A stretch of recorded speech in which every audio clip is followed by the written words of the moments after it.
Hi, welcome to our presentation on the importance of production in a virtual setting and why you should find a single solution partner that can handle both the event production and a virtual platform for your upcoming virtual hybrid events.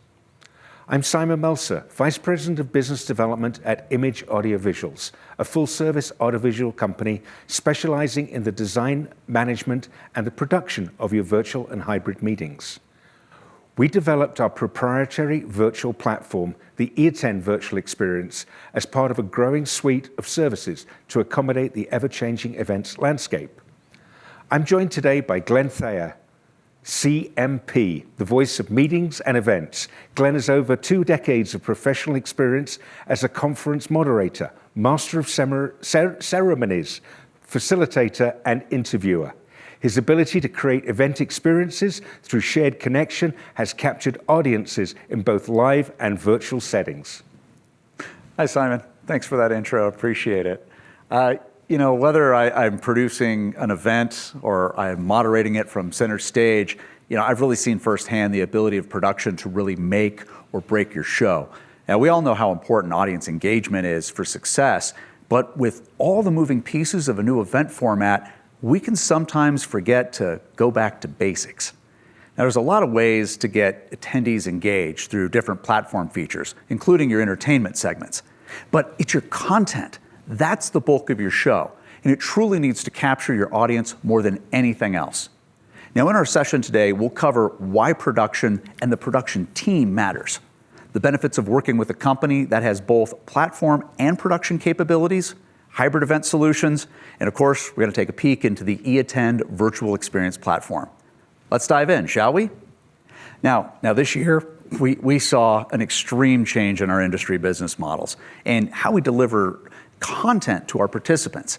Now, on one hand, it's led to the advancement and innovation of event technology, which has allowed us to reach a wider audience, deliver content in new formats, and truly stay connected in a time when human connection has mattered most. Now, on the other, it's opened the doors for companies not traditionally in our space to build products in hopes of catching some of this virtual wave. Now, as a planner, it's become really difficult to wade through your hundreds of vendor options. Yet you have your platform companies, and those that specialize only in specific areas like registration or exhibit halls. Then there's the separate matchmaking platforms and marketing solutions that are built by teams with little to zero event experience. And then you're still left with figuring out how to record or stream your conference into one of these platforms. I mean, it can be overwhelming to find the right set of tools. So how do we decide where to start? That's why we believe you should find a single solution partner that has the technology, production capabilities, and event experience to help you manage the virtual and hybrid event process. While we might be just slightly biased on this subject, there are really plenty of benefits to this approach. The most obvious point, by utilizing a single company, you save time, energy, and money. The 3 really precious resources to all planners. This gets rid of redundant processes like the uploading speaker and attendee information. But more importantly, it narrows the line of communication and ensures a cohesive vision across the event spectrum. You don't have to deal with 2 vendors interpreting the same information differently or have to communicate any changes to multiple parties. Now, of course, this also means you don't need to worry about how or if all the systems are going to integrate. Now, if attendees need to go to multiple sites to get the information they need, say your content is in one place or in one platform, and then your exhibit hall's in the other, and networking is on another platform, you're going to end up losing a whole portion of your audience. And you've created more work for your teams, your sponsors, and your audience. Now, with a single solution partner, the recordings are handled internally. There's no back-end work for you to figure out how to edit and upload your sessions to a different platform. Equally important is that we own our own proprietary technology. We're not an AV company licensing out somebody else's technology and then selling it to you at a markup.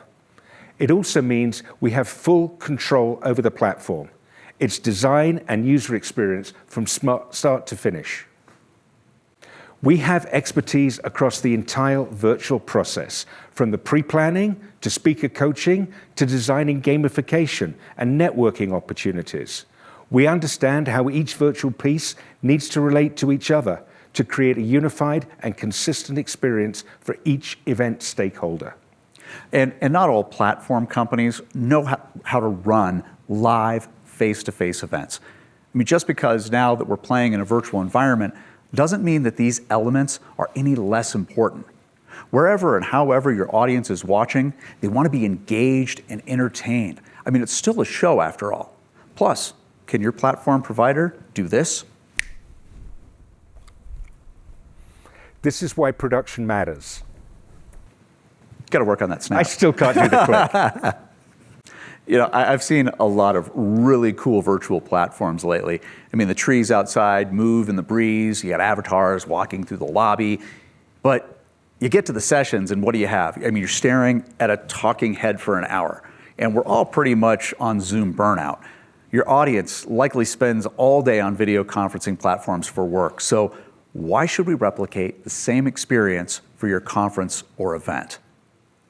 I mean, take a look. This is what you're used to seeing. You got messy icons all around the bottom, a distracting participant list on the side. There's nothing exciting or cohesive about this approach. But with some editing, you can elevate the quality of your content, add some brand design elements, highlight your sponsors, and allow your audience to see the speaker and presentation at once. And now, there's creativity, color, and depth to a typically stagnant environment. Without a strong production team, you're also limited on how creative you can get with your session types. If you're uploading things into a static platform, you'll mostly have to settle for pre-recorded sessions, possibly a live stream. But we're capable of managing a unique, complex agenda structure. Want to have an awards ceremony? Pre-record certain sections, but film the winners with live reaction. We'll weave these sections together to create a seamless, realistic event. Want to have an MC? Keep your virtual audience engaged while your on-site attendees move between sessions. Recorded and streaming from a virtual stage is such a great way to raise your production value. Whether you're here in our studio in Denver, or we bring a green screen to you, there's literally hundreds of possibilities we can deliver. To introduce this concept, I'd like to bring in our founder and president, Dave Mueller. Hi, Dave. Hey, Simon. We're very excited to offer so many creative options to help our clients successfully execute their virtual events. As Simon and Glenn have mentioned, virtual and hybrid events require a different approach in planning and production than live events do. One of the advantages to virtual production, however, is the green screen or chroma key technology that we and others employ. This approach offers our clients almost endless possibilities in set design and branding opportunities. One of the chroma key creation tools we're now using is a real-time 3D mixed reality set creation platform called Unreal Engine. Engaging and retaining your viewers is often the hardest task to accomplish with a virtual event. With Unreal Engine and other tools that we have, we can create incredibly realistic, cinematic quality backgrounds like you see here. Our backgrounds can change perspective with camera movement and allow client interaction in a way that delivers excitement, engagement, and energy. Thanks so much for spending time with us today. Glenn, back to you. Thanks, Dave. Now, if you can't find a company that handles both parts of the event, we highly recommend that you start by finding a production partner or a broadcast producer. Then focus on the platform. Yeah, I've seen way too many planners go under contract with the platform before they've detailed the logistics on what the online event is going to look like. It's kind of like choosing a venue for a face-to-face meeting before you plan the event. Now, if you're able to describe your content development and delivery needs, your production team can translate that vision into a comprehensive strategy and agenda based on your goals and objectives. You know, we believe that hosting a virtual event isn't really doing an event. It's producing television.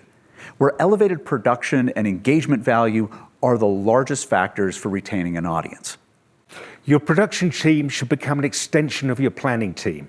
They need to intimately understand the event details because they're overseeing the live timeline of your show, pulling in the keynote for audience Q&A after a pre-recorded session airs live, or switching the camera back to the virtual MC to field responses from an online poll. Now, when clients partner with us, there's an experienced team behind the scenes supporting the show, each playing a specific role to ensure broadcast quality recordings are presented to your attendees. For a standard show, here's the team that you'd have supporting you. Let's take a look behind the scenes. Good morning, Sarah Philbin. How are you today? Oh, I am doing great. How are you doing? I'm great. This is Dave McGuire with Image Audio Visuals, and what we are going to do today is capture your Zoom presentation remotely through our virtual studio here in Denver. 5, 4, 3, stand by, roll start.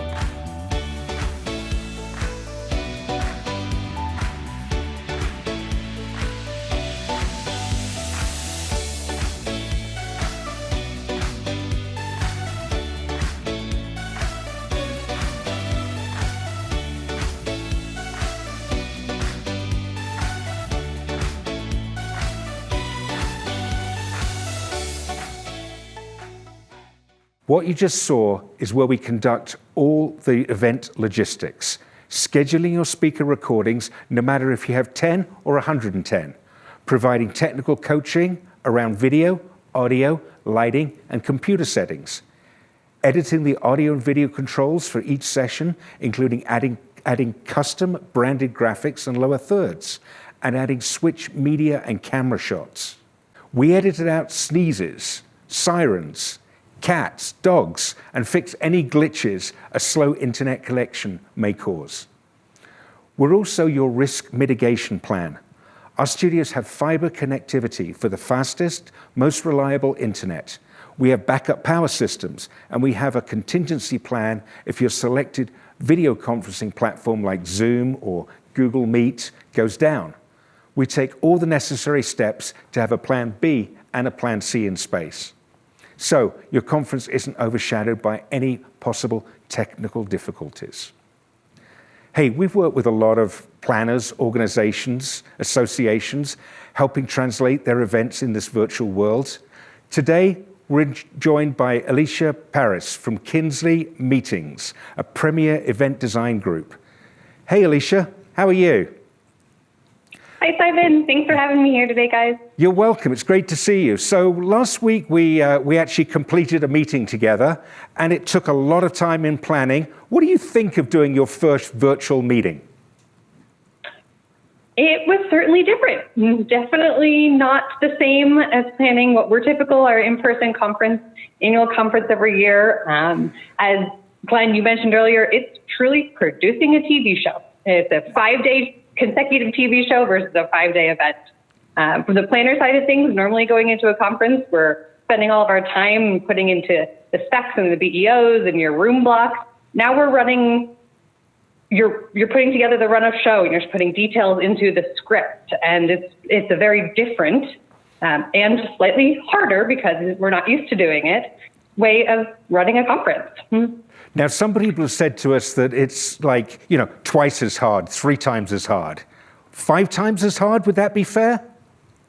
I would say 5 times as hard might be a stretch, but it's definitely the hardest part, which we found ahead of time, is it's new. This is not something that anybody has expected to happen this year. These are not, ideally, your attendees are not wanting to originally attend a virtual event. So they still want to be in DC with you as things were originally planned. So you're getting over that hurdle of, okay, let's make this work for everybody and have your attendees, you have to work harder to get them to register and sign up and get on board and want to come to your event. So in terms of attendees, how was the event attended? Was attendance similar to a live event? Was it more or less? And how did that balance out? Absolutely. So this event was, we have two events running simultaneously, one for patients and one for attendees. And the attendees we had almost the same number of attendees register as we would in a live event, which was wonderful to see. We had more patients who normally wouldn't travel and get the fund. They would have to travel to get fund on their own. So we had more attend because it was less of a hurdle for them, which was really exciting to see. We offered kind of our marketing campaign around going virtual for this event was offering more. We wanted more CE credits they could learn, more education, more one-on-one time with speakers. And there was a lot of marketing had to be done ahead of time that we normally wouldn't have done for a conference this time. So what do you think the attendees took away from it? Do you think they enjoyed their first virtual experience? Absolutely. We had, similar to how Glenn was saying, bringing in an MC and having that, we actually called her at one point our explainer-in-chief to help weave through the whole conference of letting attendees know what was coming next and what was anticipated of them. Because as we all know, I'm sitting here in my living room. We are going through the Zoom fatigue after the last 6, 8 months of doing this.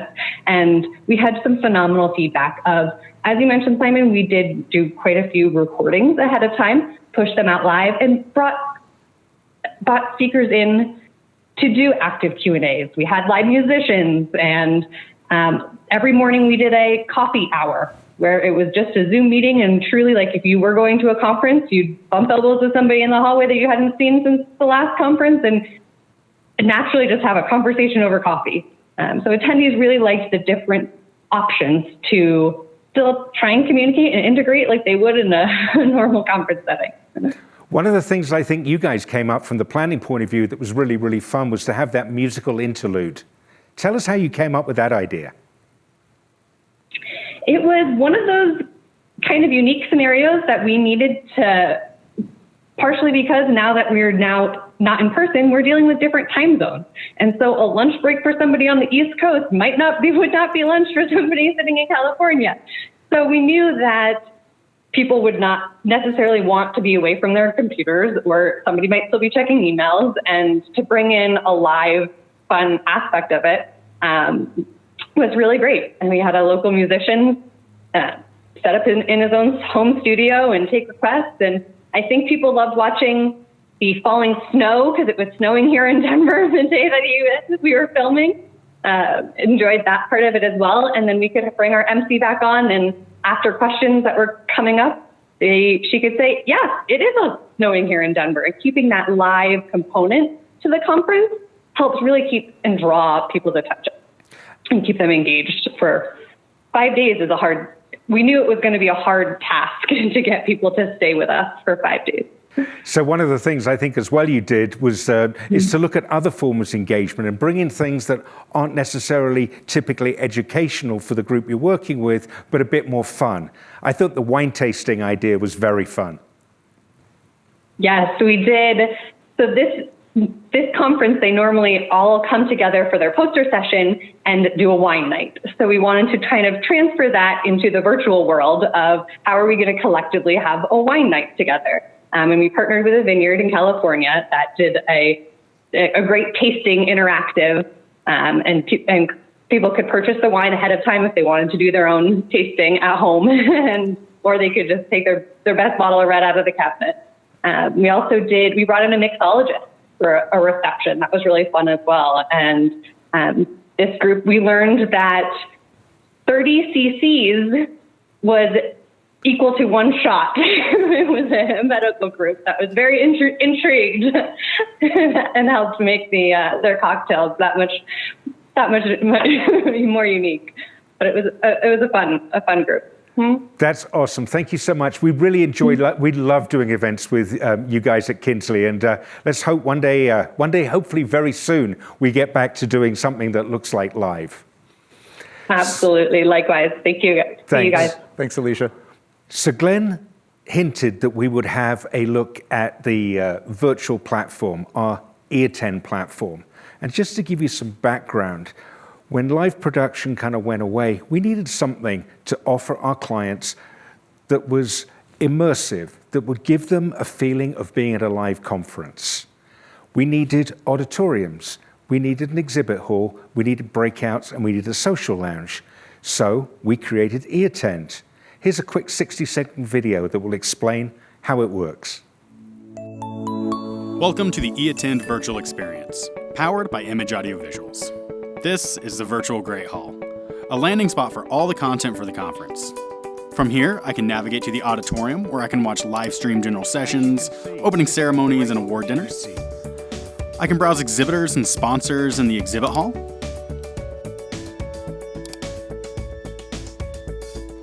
Or I can head to the lounge and hang out and chat with my colleagues. If I get lost, can't find what I'm looking for, or just have general questions, I can head into the info booth and speak with someone in the tech support chat. Best of all, the platform is fully customizable to fit the look and feel of your conference. Well, it looks like another successful conference has come to an end. Thank you for joining us at the GlobeX 2020 Summit. Do you eAttend? Well, we hope 2021 brings a much-needed return to some sense of normalcy. However, operating a virtual setting will forever change the way we conduct and attend events. We're all anticipating the rise of the hybrid meeting model, which brings an entirely different set of planning and logistics that you need to execute. So since I have 3 virtual hybrid experts with me, let me start by asking you guys, let's start with Glenn. What's the best way to do hybrid? Well, the best way to do hybrid, I mean, let's face it, it's not a face-to-face meeting with a live stream component. I mean, consider starting with your general session only. A lot of people are thinking budgets, right? So start with your general session. Most of the equipment's already going to be in the room anyway. So your ability to produce a high-quality broadcast, it's already built into the show. So but you have to really think to yourself, you have to design for the online audience. And in the age of YouTube, TikTok, on-demand TV, the expectations of your participants are really, really high. So the reality of hybrid is that you're planning 2 meetings, okay? You're planning one for the face-to-face participants and then a separate one for the online attendees. Or you can even think of it as producing a television broadcast for them. You'll want to have a separate team to manage the hybrid portion. So you have your team that's managing your on-site and then your virtual. So you'll definitely want to split that up. If you're dipping your hands into hybrid, definitely do that. Start with your general session instead of trying to do it all. That's where I would start with that. Super. Dave, give us your ideas about how you see hybrid happening. Yeah, I think the one of the keys, at least for me, is the mindset in planning a meeting. Much like Glenn just mentioned, you have to look at this as 2 separate events. When you're looking at a live meeting in person, you don't really factor in every moment. There's a general session and then there's a 15-minute break. And in that 15-minute break, you're collaborating with colleagues, you're walking along, you're doing what you need to do to get to the next session. In a virtual world, that 15 minutes is incredibly important. If you don't fill that time with meaningful content, you're going to lose a good portion of your virtual audience. So it really is timed almost to the second, just like a television show or a broadcast. Glenn made a great point in having 2 separate teams and having that virtual production kind of timed down. One of the really great thing to do would be to pull maybe the keynote speaker who just came off the stage from the general session onto a smaller stage and do a Q&A with the virtual audience. Things like that where the virtual audience kind of gets maybe a glimpse or a sneak peek into certain things. Those are the things that keeps them engaged and full of energy, and that's certainly what you want in the virtual side of a hybrid event. So when the boys are talking about having 2 separate teams, Alicia, how do you feel about having two separate teams working together I mean, you've got the production team, you've got event A team, you've got on-site team. You're going to have all these teams to run. How the heck are you going to manage? Yeah, you have to truly think about it as two separate events. And you want your online attendees to have just as great of an experience as your attendees who are there in person. And keeping them engaged is definitely, and not feeling like they're missing out on anything from not being in person is the trick. Something that David pulled up too reminded me of sports. If you take sports, let's take football. We're in the middle of football season right now. So let's take football. You can go to the football game, but if you're at the football game, you're not going to see any of the interviews in the locker room. You're not going to see any of the shots from the sidelines. You're not going to see any of the commercials from the sponsors. You're not seeing any of those. The people at home that are watching virtually, those people are going to see those interviews. They're going to see the pregame show. They're going to see the postgame show. But what they're not going to get is their beer and their burger sitting there in the stands cheering for their favorite team and being there with the excitement of everyone there. So if you think of it from, you can use, the sports analogy works great because you can think of it from a standpoint of your sponsors. Instead of having a talking head go up for hybrid for your general session, go to a 30-second commercial. That's really what's there. Go to a commercial. Go to have these little breaks in between and think of it as TV.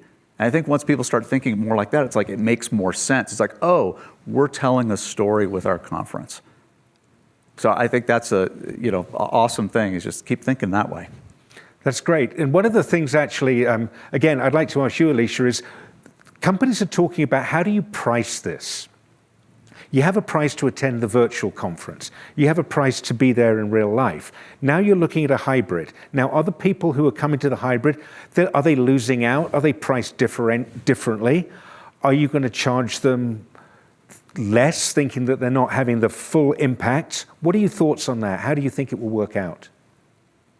Depends on the type of meeting. So obviously, if I'm not sitting there having lunch and coffee breaks and breakfast, those hard costs aren't associated to me. But there are, like you said, a separate cost to, okay, now I have to have another team that's producing the virtual side of things, which is just trying to get attendees' mentality to shift and see that just because I'm not eating a sandwich doesn't mean there isn't a direct cost to me attending the conference. Right. Well, how does that affect when you're producing a conference that has CEs attached to it? We find that the CEs are a driving factor because attendees have to get them one way or another. And a lot of times, if they're personally covering some of the costs of traveling to the conference, they're like, yay, it's exciting because I don't have that additional cost. CEs are definitely helps keep the numbers for virtual higher. It's a little bit trickier when you have conferences where attendees participate. 90% of the reason for attending is for networking and social reasons and staying within a community. So those are the types of events that we as planners are challenged much harder to keep our numbers high and to keep attendees and have a reason for attendees to want to be able to participate. So Dave, how do you think we should change the production value in terms of how we look at a virtual, a hybrid, and a real life? I mean, the hybrid is the glue that ties them together. How do you think we as production people should look at that in order to deliver the most entertaining content? Well, content is going to be so important, not just for the next couple of years, but really from now on. We've all heard that saying, content is king. And it's going to be even more important to create quality content as these groups move forward, to have something enduring. We were talking about production pricing before. One of the things that can help offset that is making that content available, maybe not to the people that were either in the live environment or that registered for the virtual, but if it's an association, there might be half of the membership of that association that didn't include, that didn't register for either part of that. So now you've got content that you can market to other groups, whether it's in your association or even outside your association. And that's going to help with production costs and all of the things that go into kind of the duality of what hybrid events are really about. It's kind of like what you're saying is taking content and then repurposing that content and being able to resell it in other areas. So people who weren't registered or attending virtually or face-to-face, they can still get that experience and still get that content, and the organization can still monetize it. Absolutely. And Glenn, we have business models in play for content that could be completely different associations, not affiliated with one another.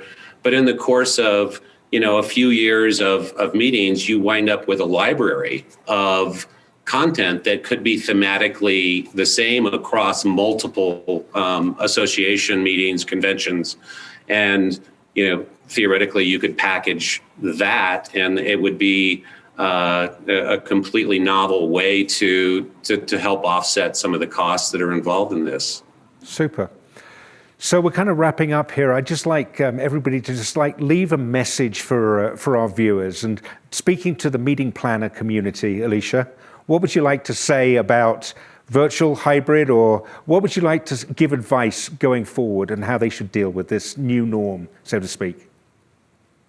As much as I hate to say the new normal, the biggest piece of advice I would say, and especially coming off of our first really large event, was just truly the importance of having that moderator, that explainer in chief, the glue that holds the whole conference together, that is live and helps to keep attendees engaged. And if we have to start a session a few minutes late, or we've had some Q&As that just didn't want to wrap up on time, even though we tried to get them to wrap up on time, she can help, our moderator of any sort can help really keep that connection.